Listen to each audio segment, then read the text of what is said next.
ಕಾಂಗ್ರೆಸ್ ಸರ್ಕಾರ ಇವತ್ತು ಬಿಜೆಪಿ ನಮ್ಮ ನಾಯಕರಾದ ಸಿ ಟಿ ರವಿಯವ್ರನ್ನ ಅಮಾನುಷವಾಗಿ ನಡೆಸ್ಕೊಳ್ತಾ ಇದೆ.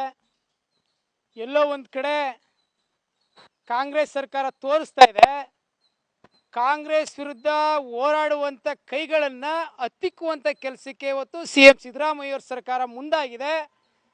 ಸನ್ಮಾನ್ಯ ಡಿ ಕೆ ಶಿವಕುಮಾರ್ ಸರ್ಕಾರ ಮುಂದಾಗಿದೆ. ಶ್ರೀಮತಿ ಲಕ್ಷ್ಮೀ ಹೆಬ್ಬಾಳ್ಕರ್ ಅವರು ಯಾವುದೋ ಬೇರೆ ಮಾತನ್ನ ಅಪಾರ್ಥವಾಗಿ ತಿಳ್ಕೊಂಡು ಕಾಂಗ್ರೆಸ್ನ ಏನು ಬೂಟಾಟಿಕೆ ರಾಜಕಾರಣ ನಡೀತಾ ಇದೆ ಆ ರಾಜಕಾರಣವನ್ನ ಮುಚ್ಚಿರ್ತಕ್ಕಂಥ ಕೆಲಸಕ್ಕೆ ಈ ಸಣ್ಣ ವಿಚಾರವನ್ನ ಕೈಗೆತ್ಕೊಂಡಿರುವಂಥದ್ದು ಬಹಳ ಖಂಡನೀಯ. ಇದು ನಮ್ಮ ಮೈಸೂರು ನಗರದಾದ್ಯಂತ ಇವತ್ತು ಖಂಡಿಸ್ತಾ ಇದ್ದೀವಿ. ಈಗಾಗಲೇ ಟಾರ್ಗೆಟ್ ಮಾಡ್ಕೊಂಡ್ಬಿಟ್ಟಿದೆ ಕಾಂಗ್ರೆಸ್ ಸರ್ಕಾರ. ಕಾಂಗ್ರೆಸ್ ವಿರುದ್ಧ ಯಾರೇ ಧ್ವನಿ ಎತ್ತಿದ್ರು ಅಂಥ ನಾಯಕರನ್ನ ರಾಜಕಾರಣವಾಗಿ ವೈಯಕ್ತಿಕವಾಗಿ ಮಟ್ಟ ಹಾಕ್ತಂಗ ಕೆಲಸಕ್ಕೆ ಮುಂದಾಗ್ತಾ ಇದೆ. ಇದು ಪ್ರಜಾಪ್ರಭುತ್ವ ವಿರೋಧ ನೀತಿಯನ್ನು ಅನುಸರಿಸ್ತಕ್ಕಂಥ ಭಾಳ ಕೆಟ್ಟ ಕೆಲಸಕ್ಕೆ ಇವತ್ತು ಮುಂದಾಗ್ತಾ ಇರ್ತಕ್ಕಂಥದ್ದು ಭಾಳ ವಿಷಾದನೀಯ. ಈಗಾಗಲೇ ಸಿ ಟಿ ರವಿ ಅವರು ಒಬ್ಬರು 4 ಬಾರಿ MLA ಆಗಿದ್ದಂಥವ್ರು, ಪ್ರಸ್ತುತ MLC ಆಗಿದ್ದಂಥವ್ರು. ಇವರು ಕೆಲವು ಗುಂಡಾಗಳನ್ನ ಮುಂದಿಟ್ಟು ಸುವರ್ಣಸೌಧಕ್ಕೆ ನುಗ್ಗಿ ಹಲ್ಲೆ ಮಾಡಕ್ಕೆ ಮುಂದಾಗ್ತಾರೆ ಅಂತ ಅಂದರೆ ಗುಂಡಾಗಳಿಗೆ ಯಾವ ರೀತಿ ಎತ್ಕಟ್ಟಂಥ ಕೆಲಸವನ್ನು ಈ ಕಾಂಗ್ರೆಸ್ ಸಚಿವೆ ಲಕ್ಷ್ಮೀ ಹೆಬ್ಬಾಳ್ಕರ್ ಅವರು ಮಾಡ್ತಾ ಇದ್ದಾರೆ ಅಂತಕ್ಕಂಥದ್ದು ಸಾರ್ವಜನಿಕರು ಗೊತ್ತಾಗಬೇಕು. ಈ ಹಿಂದೆ ಇದೇ ಸದನದಲ್ಲಿ ಒಬ್ರು ಉಪಸಭಾಪತಿ JDS ಅವರು ಇವರು ತಳ್ಳಾಟ ನುಕ್ಕಾಟ ಮಾಡಿದಾಗ ಈ ಪೌರುಷ ಎಲ್ಲೋಗಿತ್ತು?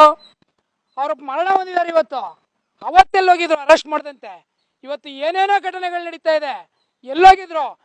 ಒಕ್ಕ ವಿರುದ್ಧ ಹೋರಾಟವನ್ನ, ಮೂಢ ವಿರುದ್ಧ ಹೋರಾಟವನ್ನ, ವಾಲ್ಮೀಕಿ ಹಗರಣ ವಿರುದ್ಧ ಹೋರಾಟವನ್ನ ಬಹಳ ತ್ವರಿತಗತಿಯಲ್ಲಿ ಬಹಳ ವೇಗವಾಗಿ ಮುನ್ನಡೆಸ್ತಾ ಇರ್ತಕ್ಕಂಥ ನಾಯಕರುಗಳನ್ನ ಇವತ್ತು ಟಾರ್ಗೆಟ್ ಮಾಡಿ ಕಾಂಗ್ರೆಸ್ ಸರ್ಕಾರ ಈ ರೀತಿ ಮಾಡ್ತಿರ್ತಕ್ಕಂಥದ್ದು ಬಹಳ ಅನ್ಯಾಯ. ಇದರ ವಿರುದ್ಧ ಎಲ್ಲ ಕಡೆ ಹೋರಾಟವನ್ನು ಮಾಡ್ತಾ ಇದೀವಿ. ಸನ್ಮಾನ್ಯ ನಮ್ಮ ರಾಜ್ಯಾಧ್ಯಕ್ಷರಂತ ವಿಜಯೇಂದ್ರನವರು ಏನೇ ಕರೆ ಕೊಟ್ಟರು ಸಹ ಇವತ್ತು ಕಾಂಗ್ರೆಸ್ ಕಚೇರಿಗೆ ಮುತ್ತಿಗೆ ಹಾಕುವಂಥ ಕೆಲಸವನ್ನು ಮಾಡ್ತಾ ಇದೀವಿ. ಇಲ್ಲೂ ಸಹ ನಮ್ಮ ಯುವ ಮೋರ್ಚಾ ಕಾರ್ಯಕರ್ತರನ್ನ, ನಮ್ಮ ನಾಯಕರುಗಳನ್ನ ಬಂಧಿಸ್ತಕ್ಕಂಥ ಕೆಲಸ ಆಗಿದೆ. ಈ ಕೂಡಲೇ ಸಿ ಟಿ ರವಿ ಅವ್ರನ್ನ ಬಿಡುಗಡೆ ಮಾಡಬೇಕು. ಏನೇ ಅವ್ರ ಮೇಲೆ FIR ಹಾಕಿದರೆ ಆ FIRನ ರದ್ದು ಮಾಡಬೇಕು. ಅವ್ರ ಮೇಲೆ ಹಲ್ಲೆ ಮಾಡ್ತಕ್ಕಂಥ ಮುಂದಾಗಿದ್ರು ಈ ಗುಂಡಾಗಳು, ಆ ಗುಂಡಾಗಳಿಗೆ ರೌಡಿ ಶೀಟರ್ ತೆರೀಬೇಕು, ಅವ್ರನ್ನ ಗಡೀಪಾರು ಮಾಡಬೇಕು ಅಂತ ನಮ್ಮ ಮೈಸೂರು ಜಿಲ್ಲಾ ಘಟಕದಲ್ಲಿ ನಾನು ನಗರ ಕಾರ್ಯದರ್ಶಿಯಾಗಿ ಒತ್ತಾಯವನ್ನು ಮಾಡ್ತಾ ಇದ್ದೀನಿ. ಅವರು ಕಾನೂನು ವಿಚಾರದಲ್ಲಿ ನಡೀತಾ ಇದೆ ಅಂತಕ್ಕಂಥ ಮಾತನ್ನ, ಪ್ರಾಸ್ಟಿಟ್ಯೂಟ್ ಆಗ್ತಾ ಇದೆ ಅಂತಕ್ಕಂಥ ಮಾತನ್ನು ಹೇಳಿದಾರೆ ಹೊರತು ಪ್ರಾಸ್ಟಿಟ್ಯೂಟ್ ಮಾಡ್ತಾ ಇದ್ದಾರೆ ಅಂತಕ್ಕಂಥ ಮಾತನ್ನು ಉಪಯೋಗ ಮಾಡಿಲ್ಲ. ಈಗಾಗಲೇ ನೀವು ನೋಡಿರ್ಬೋದು ನಿಮ್ಮ ಮಾಧ್ಯಮಗಳಲ್ಲೇ ಸಭಾಪತಿಯಾದಂಥ ಹೊರಟ್ಟಿ ಸಾಹೇಬರು ಈಗಾಗಲೇ ಪತ್ರಿಕಾ ಹೇಳಿಕೆಯನ್ನು ಕೊಟ್ಟಿದ್ದಾರೆ. ಈ ಮಾತುಗಳನ್ನ ಅವರು ಬಳಕೆ ಮಾಡಿಲ್ಲ ಸಿ ಟಿ ರವಿ ಅವರು.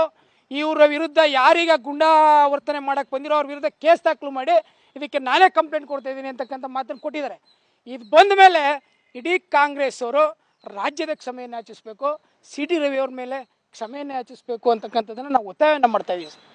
ನಾವು ಭಾರತ ಮಾತೆಯ ಹೆಮ್ಮೆಯ ನಾಡಿನಲ್ಲಿ ಹುಟ್ಟಿರ್ತಕ್ಕಂಥವ್ರು.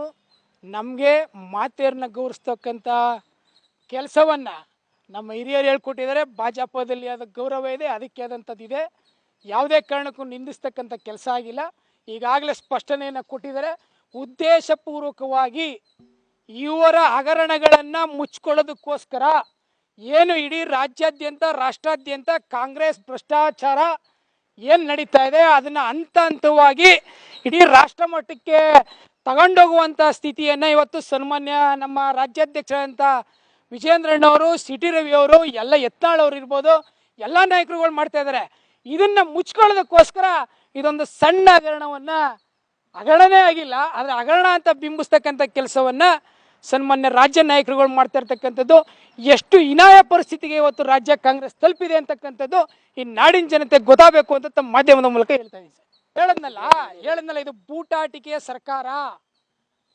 ಒಬ್ರು ಮಹಿಳಾ ಪ್ರತಿನಿಧಿ, ಮಹಿಳೆ ಸಚಿವೆ ಆಗಿಲ್ಲದಂಥ ವಿಚಾರನ ಆಗಿದೆ ಅಂತ ಹೇಳೋದಕ್ಕೆ ಇಷ್ಟೊಂದು ವಿಚಾರಣೆ ಮಾಡಬೇಕಾದ್ರೆ ಈ ನಿಮ್ಮ ಪೌರುಷವನ್ನ, ಬಂಧನದ ಪೌರುಷವನ್ನ, ಮೂಢ ಆಯುಕ್ತರಾಗಿದ್ದಾರಲ್ಲ, ಸಾವಿರಾರು ಕೋಟಿ ಹಗರಣವನ್ನ ಮಾಡಿದಾರಲ್ಲ ದಿನೇಶ್ ಕುಮಾರ್ ಅವ್ರ ಮೇಲೆ ತೋರಿಸಿ, ಹಿಂದಿನ ಆಯುಕ್ತರಾಗಿದ್ದಾರಲ್ಲ ನಟೇಶ್ ಅವ್ರ ಮೇಲೆ ತೋರಿಸಿ, ವಾಲ್ಮೀಕಿ ಹಗರಣದ ರೂವಾರಿಗಳಾಗಿದ್ದಾರಲ್ಲ ಅವ್ರ ಮೇಲೆ ತೋರಿಸಿ, ಯಾವುದೋ ಒಂದು ಸಣ್ಣ ಕ್ಷುಲ್ಲಕ ವಿಚಾರಕ್ಕೆ ಬಂಧನ ಮಾಡಿ ನಾವೇನು ಭಾರಿ ಏನೋ ಮಾಡ್ಬಿಟ್ಟಿದೀವಿ ಅಂತ ತೋರ್ಸಕೊಟ್ಟಿದ್ದಿಲ್ಲ, ಇದು ನಿಮ್ಮ ನಾಚಿಕೆಗೇಡನೇ ವಿಚಾರ ಅಂತಕ್ಕಂಥದ್ದನ್ನ ತಮ್ಮ ಮಾಧ್ಯಮದ ಮೂಲಕ ಹೇಳ್ತಾ ಇದ್ದೀವಿ ಸರ್. ನಮಸ್ಕಾರ.